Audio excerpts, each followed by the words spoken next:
Welcome to HoosLeft podcast, a show about Indiana politics, history, and culture from the unapologetic perspective of the Hoosier left. My name is Scott Aaron Rogers, and I'm broadcasting from Bloomington. Today, I've got a great interview with Chelsea McDonnel, founder of Mad Voters Indiana. We talk about channeling our disgust with our Republican supermajority state government, our breaking points, and turning righteous anger into productive action. But first, if you enjoy the HoosLeft podcast, I also write a HoosLeft newsletter at scottaaronrogers.substack.com. There you will find essays, campaign finance research, and the podcast archives. Please subscribe, and if you can, consider becoming a paid subscriber. Either way, please share with your fellow Hoosiers. I also cross-post all of these on the HoosLeft Facebook page if that is your platform of choice. Personally, you can find me at ScottRog78, that's SCOTTROG78, on Facebook, Instagram, and the cesspool formerly known as Twitter. Speaking of Elon Musk's mirror world and disinformation funhouse, if you've spent any time there since the South African apartheid emerald mine Nepo baby acquired the place, you may have a hard time telling truth from fiction anymore. Frankly, zooming out to look at the entirety of our fractured media space, it's a small miracle between all of the rage bait, opinion as fact pieces, fake news, and misinformation that any of us can even maintain our sanity. Such is the result of 40-plus years of neoliberalism, sometimes known as Austrian economics, Chicago school, Reaganomics, or Thatcherism. Old Maggie Thatcher said, quote, "Economics are the method. The object is to change the soul," end quote. In that regard, it has been highly successful. From a 2021 paper published in the British Journal of Social Psychology, quote, "Despite suggestions that this political philosophy might promote individual well-being because it encourages people to strive for personal growth, we found that it actually appears to be harmful to health because it can create a sense of being disconnected from others, as well as being in competition with them in ways that feed feelings of loneliness and social isolation," unquote. Neoliberalism has certainly changed our souls. It's broken them. British writer George Monbiot describes the phenomenon thusly in a Guardian article from 2016. Quote, "It seems to me that the underlying cause is everywhere the same. Human beings, the ultra-social mammals, whose brains are wired to respond to other people, are being peeled apart. Economic and technological change play a major role, but so does ideology. Though our well-being is inextricably linked to the lives of others, everywhere we are told that we will prosper through competitive self-interest and extreme individualism," end quote.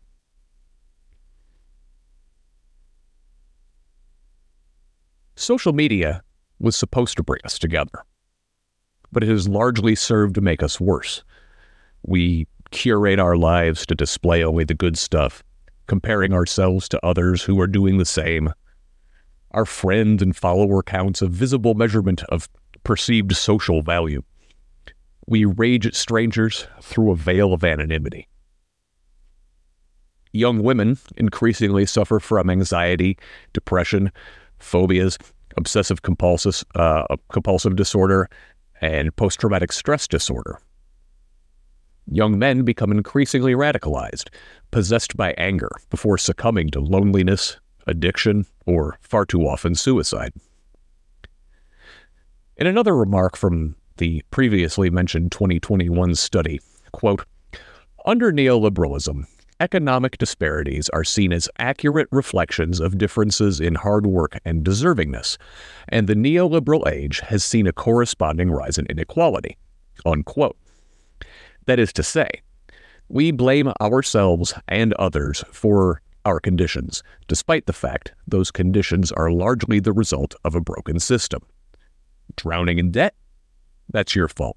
Unemployed? Your own fault. Homeless? Your own fault. Totally doesn't have anything to do with the ownership class, having spent the last 50 years slashing the social safety net and dismantling the foundations of collective action. Here, buy stuff, consume. It'll make you feel better, I promise. And it might for a while. Then the emptiness creeps back in. Rinse and repeat. I think I'm crazy, but I know better. It is not I who am crazy. It is I who am mad. A quote, often falsely attributed to Mark Twain or Winston Churchill, goes, "A lie can travel halfway around the world while the truth is still putting on its boots." In the digital age, this is more true than ever. Russian intelligence services call the technique fire hose of falsehood. American fascist political advisor Steve Bannon calls it flooding the zone with shit. We're not crazy. We've been lied to repeatedly at scale, and it is normal and right to feel outraged. No less authority on detached calm than the Dalai Lama himself agrees. Quote, "Suffering should make us angry. This type of anger moves us toward a wrathful compassion to take action to end suffering." Here, the issue is how to deal with anger. There are two types of anger. One type arises out of compassion. That kind of anger is useful. Anger that is motivated by compassion or a desire to correct social injustice and does not seek to harm the other person is a good anger that is worth having. Anger brings more energy, more determination, more forceful action to correct injustice. The deep motivation is compassion, but it takes anger as the means to accomplish its end. End quote. My guest today, Chelsea McDonnel, offers a great example of taking that good anger, triggered by injustice and rooted in compassion, and turning it into energy, determination, and action. Here's my interview with Chelsea. Chelsea McDonnel, welcome to the Who's Left podcast. Thank you. Thank you so much for having me. So, Chelsea, you are with Mad Voters Indiana. Tell us about your organization. Absolutely. We are a social advocacy organization. We work really hard to break down legislative education, make it really easy for people to understand. That is ultimately our biggest goal, because information is sometimes hard to find, and we have to bridge that gap for people and meet them where they are instead of expecting people to know where to go. So that's our biggest thing as an organization. But we really try to educate people on the things that are going on so that they can take action to move progressive legislation forward. Our organization is very progressive. We have values that we follow that are all about equity and equality in Indiana. So, we're here to protect the people, basically. That is fantastic. Is Mad Voters a national organization, or is this Indiana specific? This is Indiana specific right now, but we're hoping that we're able to set the organization up well enough to where people in other states could adopt what we're doing as well. So, we have people working with us on that to try to break things down in an easy to understand format for other people. Okay, fantastic. And are you one of the founders? Yes. Of Mad Voters? Yes. Okay, so that leads me to ask, what was your moment? Like, what made you mad enough to be the Mad Voter, Oh my gosh. Honestly, I was raised by a ball-busting liberal feminist who was mad a lot at the injustices in the world. And so, I've kind of had that in me my whole life, to where I've been capable of seeing the injustice and feeling for people, so that there's always been that little bit of like, I'm a little pissed. I'm a little upset at what's going on. But ultimately, for Mad Voters to come to fruition was the fall of Roe. I I've always been involved in my community, an activist, an organizer. And this brought me and some other people together that I would have otherwise never met. And we were all very upset. And we realized during this time when we were trying to get information out to people, there was such a wall. It was hard to reach people. People had no idea what was going on. Like, there were people who didn't even know that Roe had fell. And so we were like, oh my gosh, we really have a responsibility to work hard to make sure people know what's happening. Otherwise, you know, if you don't know that abortion's illegal, you don't realize that you don't have options. This could lead to just horrible things. And we understood that. We saw that. And we really felt like the biggest thing that we could do is work on meeting people where they were. And that's why we work so hard to push things out on social media, through email. Me in particular, I am really, really big into events and just showing up to any community thing that I can and just talking to people and helping them make connections so that it makes sense to them and they can advocate for themselves better. Yeah, that's great. You know, like the fall of Roe was my moment too. Like January 6th was like, hey, you need to start paying closer attention. And I was already kind of a politics and history junkie, but like January 6th is like, hey, something's going on here, like under the hood. And then when we get to the fall of Roe, and we could, you could see it coming from when Alito was appointed to the court 20 years ago. But Scott, you're a guy. Why do you care, right? My wife cried when she heard about it, and my wife doesn't really pay attention to a lot of politics because, it'd drive her crazy if she did. But it really upset her, and we've got a 15-year-old daughter, and God knows what could happen. And that's when I knew it's like, okay, you're jamming your head full of books and podcasts to learn about what's going on. It's time to stop consuming and start doing something. And so, hey, that's how Chelsea and I are together here today. Yeah, that was really hard. And myself and the other founders of Mad Voters, I mean, we found ourselves at the State House almost every day during that session.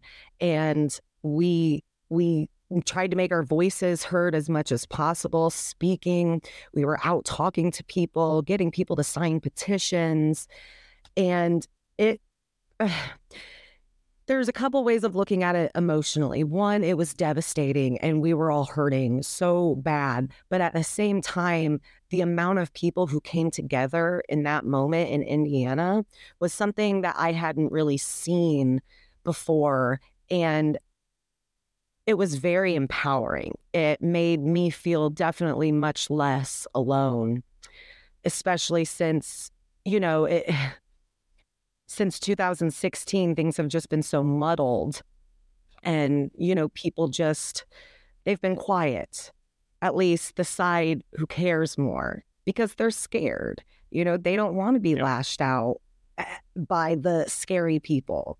So having so many people come together and be so vocal, and all kinds of people, and, religious institutions even, that was very nice to see.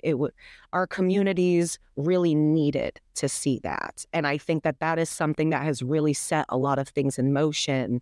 And a lot of people in Indiana are much more aware of what's happening. Ultimately, I think that they made a terrible decision in many ways. Yes. Well, I'll tell you what, you were encouraged, you said, to see like Indiana starting to wake up. It was my first protest last summer at the State House. I was on their opening day of the special session.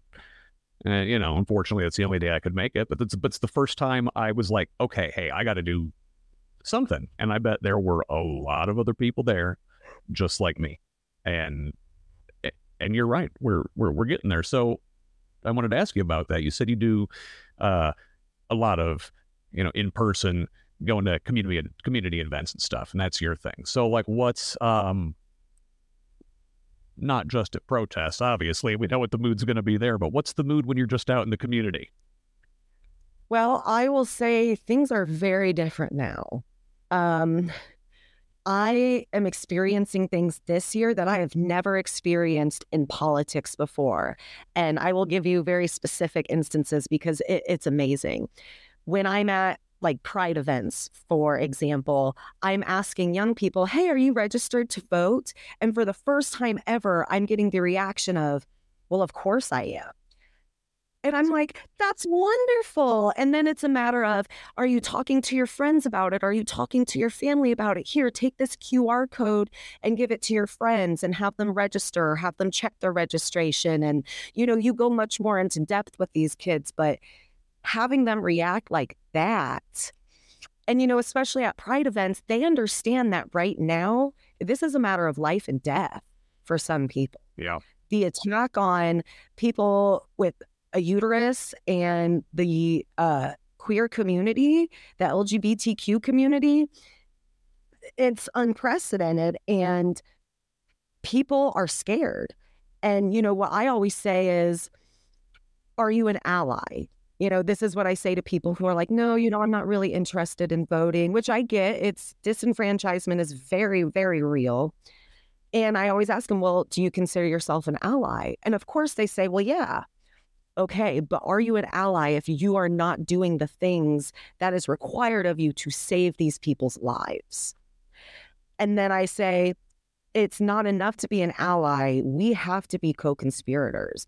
There has to be action. Sharing a rainbow flag on your Facebook page and saying you're safe here and I love you, that's wonderful, but it's not enough. It's not enough at all. And there are a million ways that you can get involved.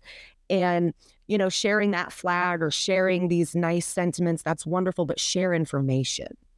That's really what we need. So what other kind of community events do you get out to? Oh, goodness. Honestly, I really just try to do anything that I can. Especially anything that has to do with supporting minorities in our communities, because if we're going to talk about equality and equity, we have got to start there. I mean, we have to. We will never be equal if we don't first raise the voices of our minorities. And so that's a really big thing to me. Not only am I trying to educate myself on these different cultures, but I also want to make sure that these people know that there are people here who care, that want them to use their voice and let them know that their voice matters. Whatever kind of disenfranchisement they've experienced, there's another side to that, and we can come out the other side together. So that's really important to me. Any kind of fair or festival that I can attend, I really enjoy like the Indivisible stuff. Really just as much as I can get out to. I mean, especially in my community, I live in Muncie and we have an amazing community here of very kind, generous people. And I love spending my time with them, raising their voices up. But I also do everything that I can to show up to neighborhood things. And especially in certain parts of the city where, we have really high poverty here. So it's really important for me to be there and letting people know the resources available to them and, how they can get in contact with the right people. So, really, ultimately, I just want to be out in whatever community I'm welcome to and learning from the people and hopefully giving them the tools that they need to empower themselves. So, I mean, sounds like you're going to be coming across like a really diverse crowd with a diverse viewpoint and people from all over. Are you starting to see like people who would call themselves Republicans or conservatives, or even like people who were Trump people? Are you starting to see them be like, hey, something ain't right with my party? Yeah, you're definitely seeing that. And honestly, I take every opportunity that I can to speak with the Republicans. Some of the Republicans running for city council in my town, I contacted and asked them, will you come and have coffee with me so I can ask some questions? And I got a couple of them to do so. And both of them were very much like, this has gone too far. The one went as far as to say, I don't care what anybody else does in their home and their life, as long as it's not hurting me and my family, it's none of my business. And especially right now, I really respect that. And I was very specific with this person. How do you feel about transgender? And, how do you feel about this? And again, it's not my business. And that's what we need to hear. We need to hear, there is a conservative that we can respect. There's a type of conservatism that we can respect. What's happening now is not conservatism. It is something completely different. There really is no words for what is happening right now, but I do definitely see that kind of shift. And I'm going to say this and go as far as to say that term rhino, that's what these people are, the people who are no longer aligning with this, I'll say MAGA agenda, these types of agendas, extremist agendas. They are separating themselves from that. However, they're not being vocal enough.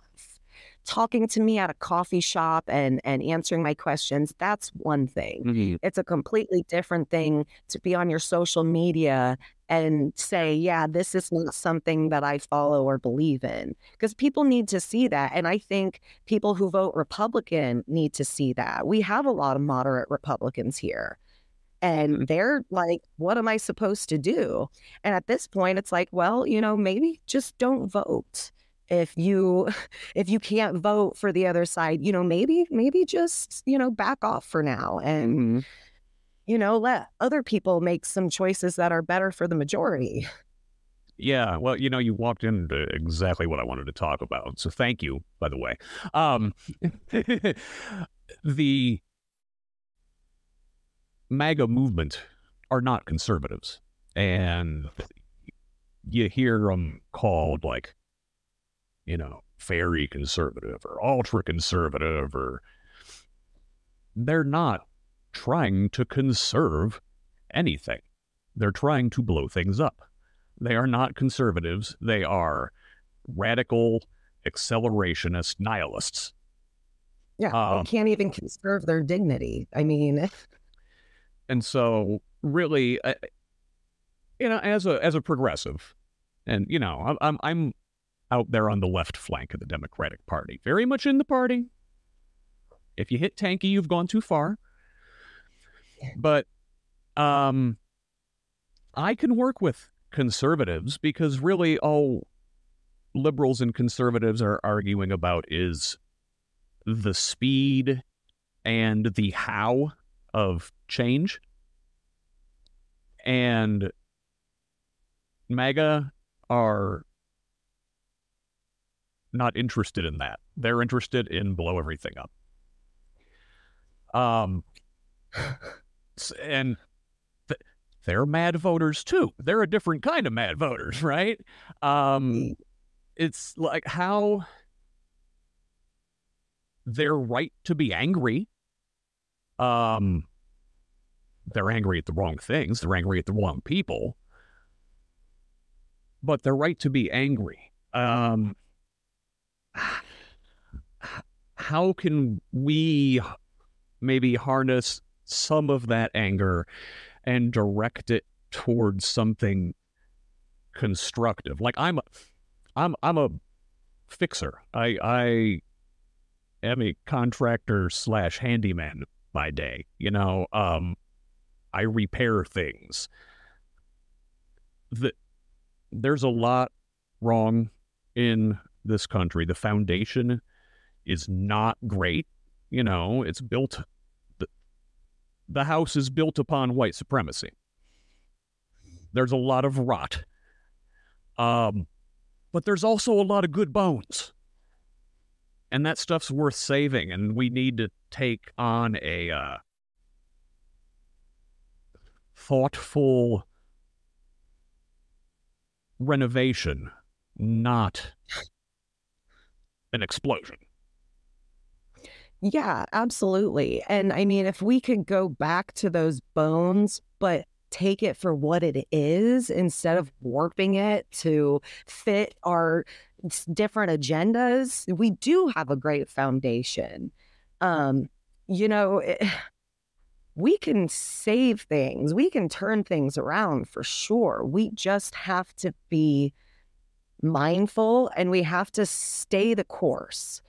And, you know, that can be hard. And definitely for anybody who watches this, make sure that you take time for yourself and don't burn out. It is okay to take a week off and just unplug it.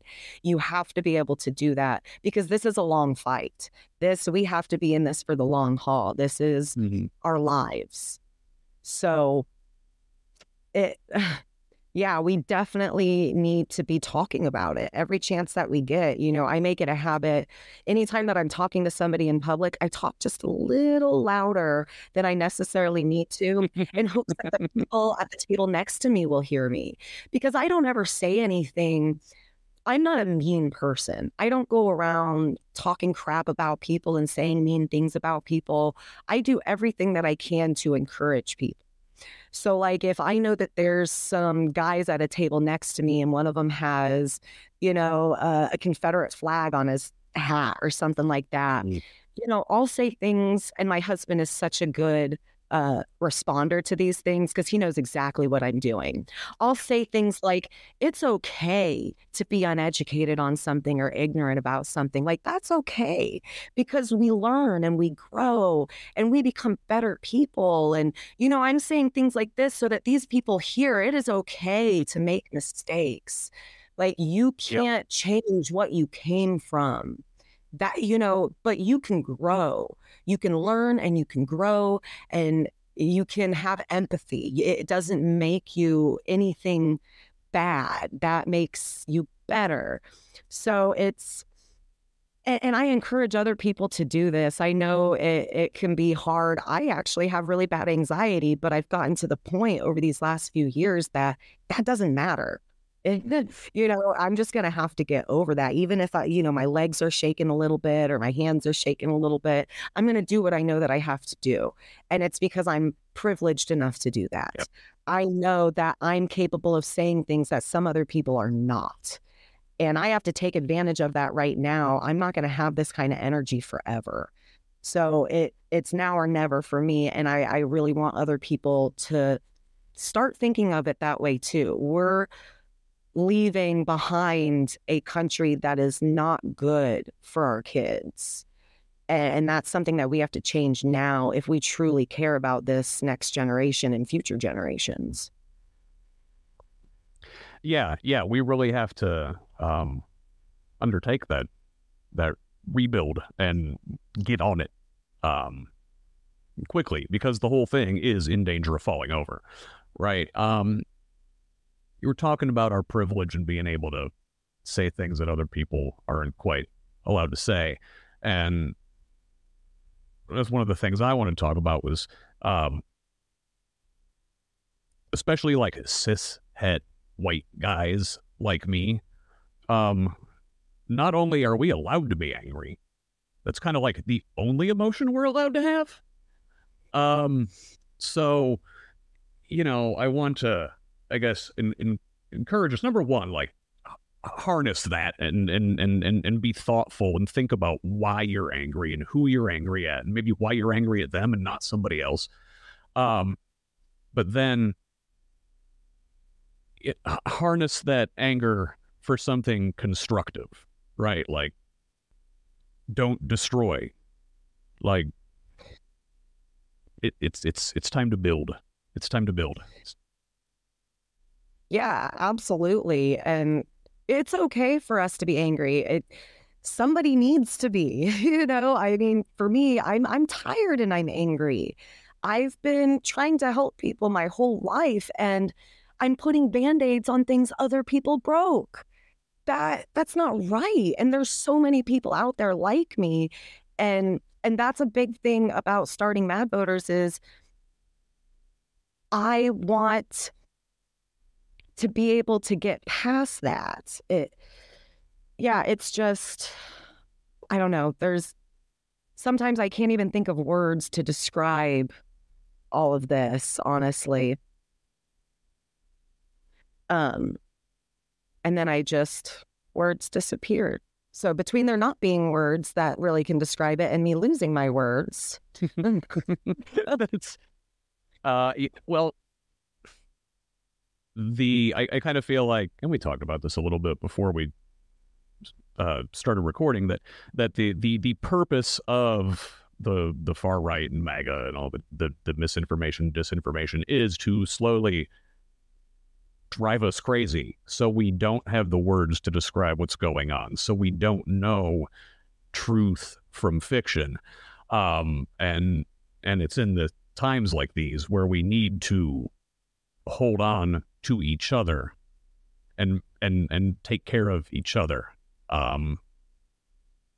because the goal is essentially to drive us crazy and isolate us. Right. And I really want people to consider, please go and look at Nazi propaganda. Really go and look at the stuff that they were putting out. What is happening right now is very similar. Mm-hmm. There are people who know that there are Americans who are focused into certain things, certain channels, certain ways of gathering information. And they're taking advantage of that and putting things out that are just straight lies. And this is exactly what happened in Nazi Germany. You know, people sometimes I'm talking about fascism and they're like, whoa, no, go and look. I was very kind of obsessed with the Holocaust when I was in school. It was something that I just felt so emotionally attached to, because of just how sorrowful and terrible it was. Like, I felt like this responsibility to learn as much as I could, in honor of the victims. And so I spent a lot of time researching it. And sometimes I'm sitting here and I'm going, gosh, it's, you know, an updated, elevated version, because we have access to things all the time at our fingertips. But it is scary like that. And there are a lot of similarities. And I really, really encourage people to look into that. If you're thinking, oh, no, that couldn't happen here and there's nothing like that going on, truly look into it and you'll see for yourself just how scary it is. It's absolutely just like that. All things old are new again, right? And the far right, the Steve Bannons and his ilk, the Murdochs, are using the Nazi playbook. You know, it's glossy and slick now, you know, sand off the rough edges, but it's divide and conquer, and America's not immune to it. We had a very active fascist movement in this country before Pearl Harbor, which, you know, at that point kind of had to, you know, tuck their tail and run. But they were there. They were there. They filled Madison Square Garden. Yeah. And those people are around still in numbers. Mm-hmm. And it's something that we need to be very mindful of. It's something we have to constantly and consistently fight against. And that's where the information comes in. If people don't have the proper information, they don't have it, you know? And even if they don't want to believe it, they need to hear it over and over and over again, because they're hearing the other side over and over and over again. So, yeah, I mean, we really need to be talking about it all the time.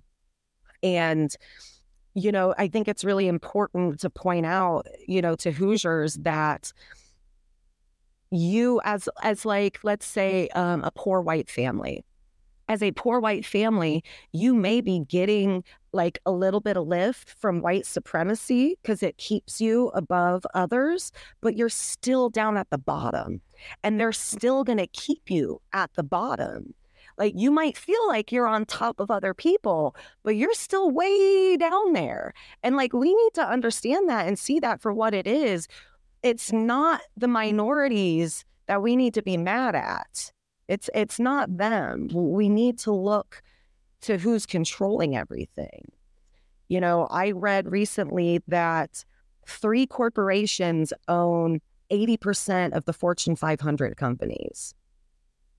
And you can the big the funds like Vanguard, BlackRock, and and it's you look at that and you should be able to know right away who's running things and who owns America and who owns Americans. I mean, ultimately, that's what it comes down to, and people need to see that for what it is and turn their attention to the right thing. Like, we are brothers, sisters, and others. We are family. We are all connected, and we need to be looking out for each other instead of trying to step on each other to get to the top of the bottom. That's nowhere to be. It's not fair to anybody. So, yeah, I wish we would stop fighting. I wish the divisiveness, even within the causes that people are all on the same page, that's what ultimately destroys it, is the ego and the divisiveness. And we have to figure out how to fix that so that we can move forward. Yeah, because we generally do all agree, right? Like you said, like all of the progressive position on just about any contentious issue in this country is the popular position, and not just by a little. Like 2/3 to 3/4 of Americans favor at least some kind of abortion rights. The vast majority of even NRA members favor sensible gun restrictions.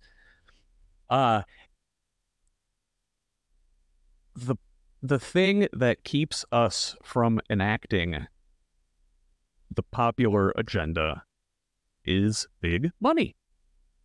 And it's always been big money, and big money owns pretty much the entire Republican Party. Well, and then you look at the fact that money is everything. You can't even get out of your house without spending money, which puts people in poverty at such a huge disadvantage of being able to participate in civic responsibility.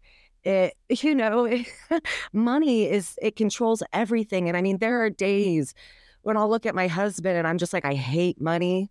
I hate money so much. We choose to live a more humble life because we want our time to go to more important things than working and making money. But it's hard. It's hard sometimes because money is everything. You can't leave your house without spending $25, it seems. And a lot of people don't have enough to spend. It's, our grocery bills have doubled. Money just rules our lives. And, people look at other people who have a little bit more money and it makes them feel bad, or, they're jealous or they feel ashamed. There's just so many emotions tied up in finances. And it's something that I think is really killing a lot of people. It's just so stressful. Yeah, and the billionaires, the ownership class has spent the last 50 years just telling us that this is the natural state of things. This is the way things should be, like free market economics, let capitalism run wild, was handed down on the mountain by God. And that is just simply not true. These are policy choices. It didn't used to always be this way, and it doesn't have to be this way. Yeah. I mean, can we just stop with the nepotism and, you know what I mean? Like, can we just, we have to find ways to break these cycles. Earlier we kind of talked about generational stuff. We, especially like our generation, I feel like we broke a lot of generational curses. And so we as humans are breaking these generational curses and progressing as humans. Like we have a generation of kids who are thoughtful and kind and care about the earth and things like this. And it's because we raised them better than our parents raised us. And so we have to figure out ways to integrate that into other things that we do. These generational curses and these corporate curses, like we have to find ways to break these. And as the people, we have that opportunity. We just have to come together and do the damn thing. Did we raise our kids to be too thoughtful and kind? Like, hey, no, now we need to be angry. Right. There's a lot about that, and gosh, I hear it all the time, especially from older people that, this generation, they lie and they don't care about anything and they're mean and blah, blah, blah. And I just want to take an opportunity to say there are children who are a little out of control, and it's because their parents are forced to work all the time. Mm-hmm. They don't have a village there like we used to have. It's different now because parents are living paycheck to paycheck, figuring out which parent isn't going to eat that night to make sure the kids get enough. And we've got teenagers going to work to help mom and dad pay bills, and lots of single parents. And it's not that these kids are bad. It's that we're running out of ways to support them. And between that and then the other kids who are lucky enough to have parents that can really invest time in them, it's a new generation, and we have to find ways to figure that out and better the situation for these kids. And that starts with giving parents support and schools support, because, school sometimes is the only place that children feel safe and get a meal. So it's really, really important that we have support in place for those kids at school. And we don't, not at all. And so it's just a whole new generation, and we have screwed them. We have screwed them so bad. Me and you. I blame our parents. I mean, you really, I was part of the latchkey generation. I took care of myself and had to figure things out for myself. And so as a parent, I didn't want that to happen. I give my kids a lot of room to learn and experience things, but at the same time, I always make sure that I am here for support. And they know that. They know that they can come to me and that I'll take the time.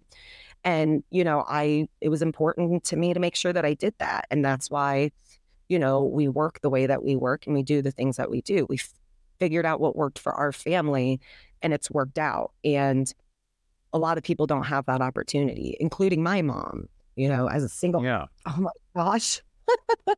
My cat is holding up on my computer. Hey, it wouldn't be a podcast without somebody's cat hopping on a keyboard, right? Yeah, he's obsessed with my computer. But yeah, it's definitely a very interesting new generation, but we have to figure out the best ways to support them. And yes, these very sensitive kids on one hand, they are very sensitive because we've allowed them to have that safe space with us. Mm-hmm. And I think that a lot of these kids have that safe space with each other because of that. We definitely have to help them channel those feelings of empathy, yep. And I think that they do. I mean, you see these young kids in these protests for climate change. And, just the other week, a bunch of them got arrested, 18, 19-year-olds, because they would not budge. And that, I get goosebumps every time I think about it, because that's in their hearts. This generation, they feel it so completely. They know they're in danger, and they want us to listen, and we have a responsibility to listen. This is their future. I'm halfway through my life, if we're talking about American averages. Mm-hmm. they have a lot more life to live. It is our responsibility to make sure they have the support to have a good future. Yeah, I kind of feel like our generation, very well could be like the last one hanging on to some privilege and the, I guess, implicit desire is to pull up the ladder after you, right? Like, oh crap, things are bad. We're gonna look inward. We're gonna put up walls. We're gonna circle the wagons, and we're not gonna cooperate with each other. And we, especially those of us who have been privileged enough to have some sort of toehold in what's left of the middle class, need to keep the ladder there for people and help out. Yeah, not only that, we need to either be down at the bottom of that ladder supporting it, or we need to be up at the top, and probably both, making sure that our hand is down at all times and lifting people up and lifting each other up. We don't have a choice. And I think that people who work within my organization and work with our organization, they understand that. And there's a lot of coalition building going on right now, and that needs to continue. And, there's still a lot of ego associated in some organizations and in politics. And there's no space for that right now. It's not about who does what first. It's about when somebody is doing something, you get up and you support them and you jump on board and you push together, because we make the biggest difference when we all do it together. It's, I can talk as much as I want, as loud as I want. It's not going to change anything unless other people are doing the same. Yes. Togetherness, community.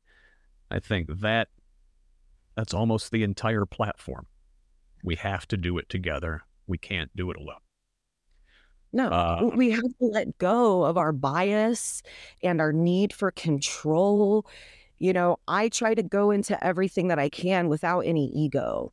And, that's how we run our organization. When we first got together, we were like, we're not going to spend our money on a bunch of fancy stuff. This isn't what we're about. We want to make sure that we're making a difference and putting everything where it needs to be. And I think everybody really needs to think about it that way. Drop the ego, drop the need to be in control and to be the best of the best all the time. We can be better together. So if you want to be your best, get on board. Fantastic. So, where can people get on board the Mad Voters train? Well, gosh, you can find us all over the web. We're on all the social media outlets. We have our website, madvoters.org. You can sign up for our newsletter. We send it out every Sunday, and it is mostly to keep people up to date on what's happening in Indiana. We post about events. During the legislative session is really when you want to get on board with the newsletter, because not only are we putting information out on our social media, but emailing people as much as possible to make sure that they are in the know of what's happening, especially with this last session. This last session was brutal. You guys did such a great job covering this last session. Thank you. Yeah. It was, I won't say it was easy, but with the amazing help of some volunteers. And Hoosiers are just, we're top-notch people. Let me just tell you. It looks bad from the outside, but there are top-notch people here. And because of those top-notch people, we were able to really bang that out and get real, understandable information out there. And, we use a lot of graphics because you have to understand, in Indiana, we have a literacy issue. Mm-hmm. And it doesn't matter if you can read and write. You still deserve the information. You have rights to that. And it is important that we try to get that information out to as many people as possible. So we try to use the graphics to make it easier to understand. And it's just so important.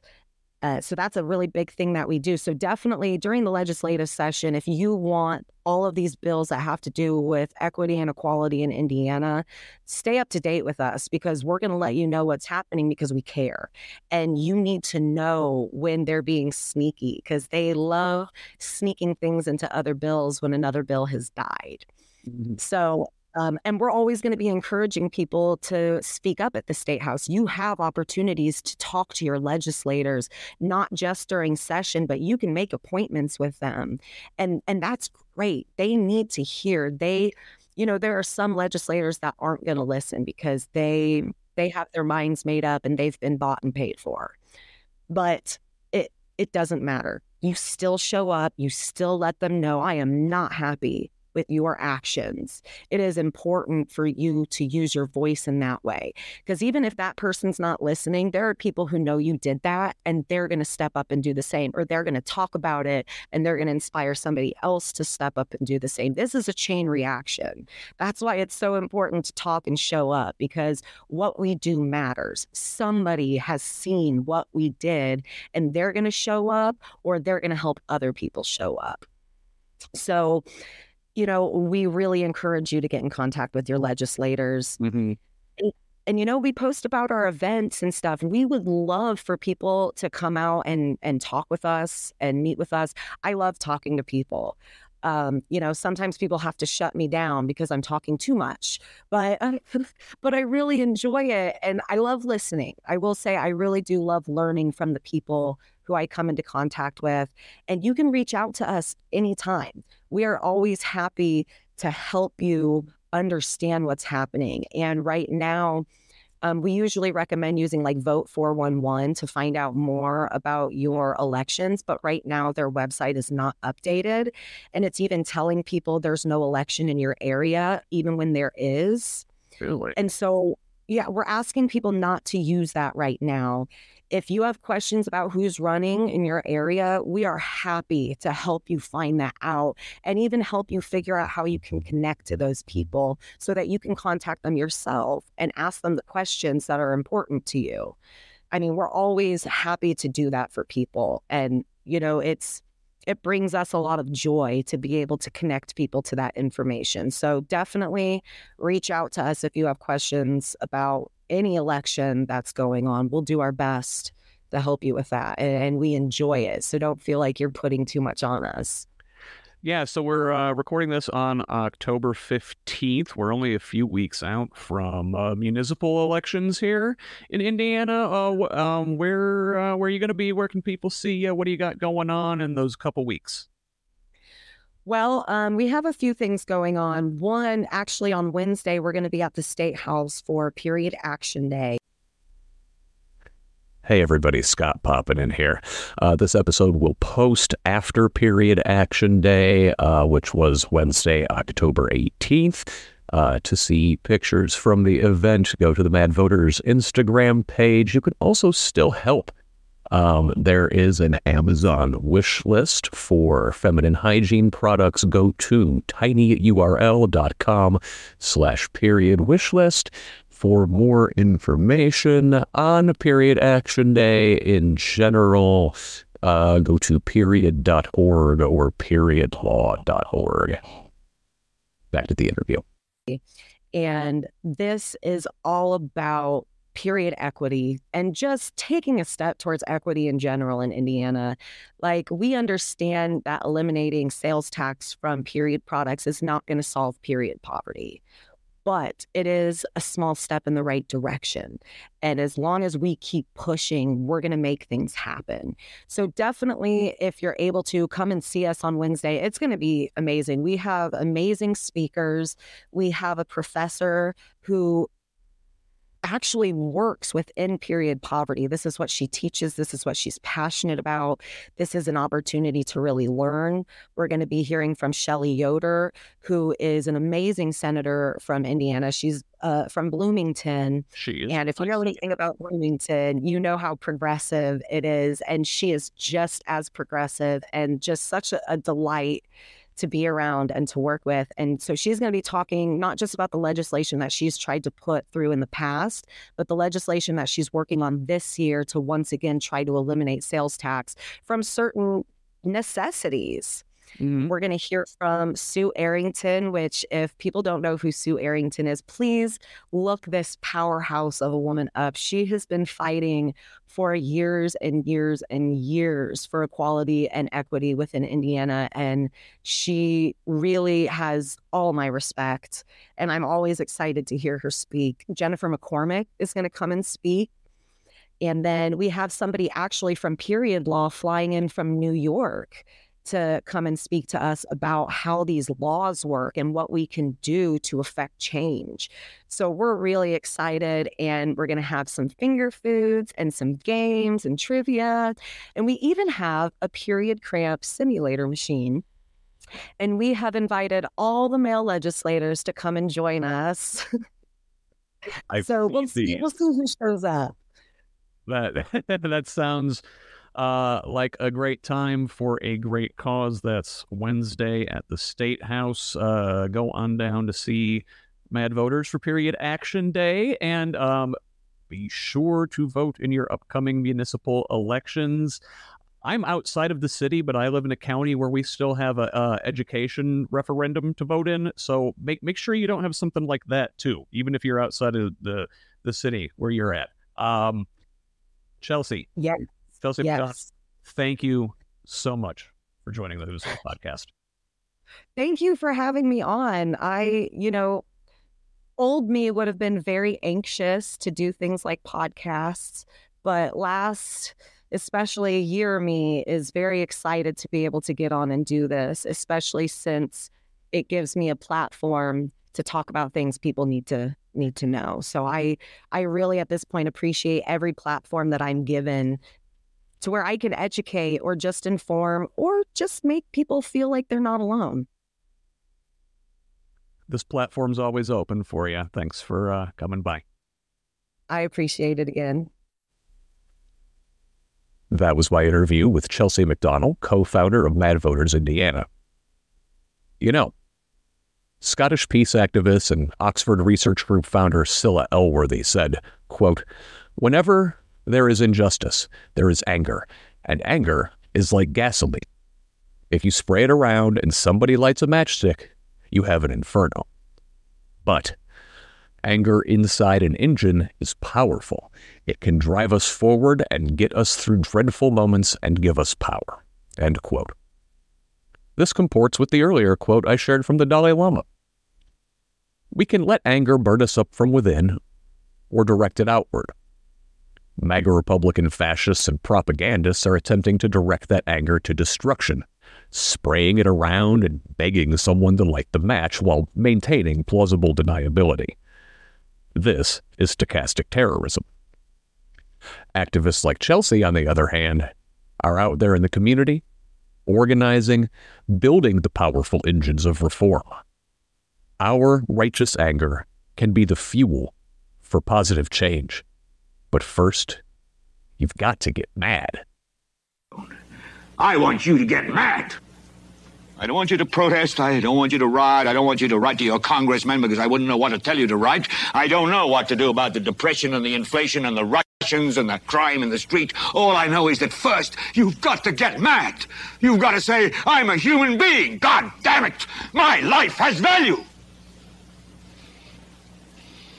So, I want you to get up now. I want all of you to get up out of your chairs. I want you to get up right now and go to the window, open it, and stick your head out and yell, I'm as mad as hell, and I'm not going to take this anymore. I want... I'm mad as hell! How am I going to take this anymore? I'm mad as hell! I'm not going to take it anymore! I'm mad as hell! I'm not going to take it anymore! I'm mad as hell! I'm not going to take it anymore! I'm mad as hell and I'm not going to take it anymore!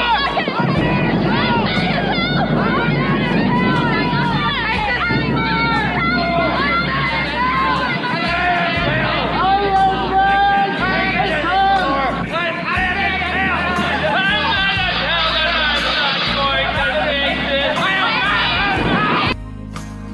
That clip was from the 1976 movie Network. Our first clip today was from a 1991 episode of Ren and Stimpy. That's it for now. If all goes well, I'll be back next week. This has been the Who's Left podcast. I'm Scott Aaron Rogers. Love each other, Indiana.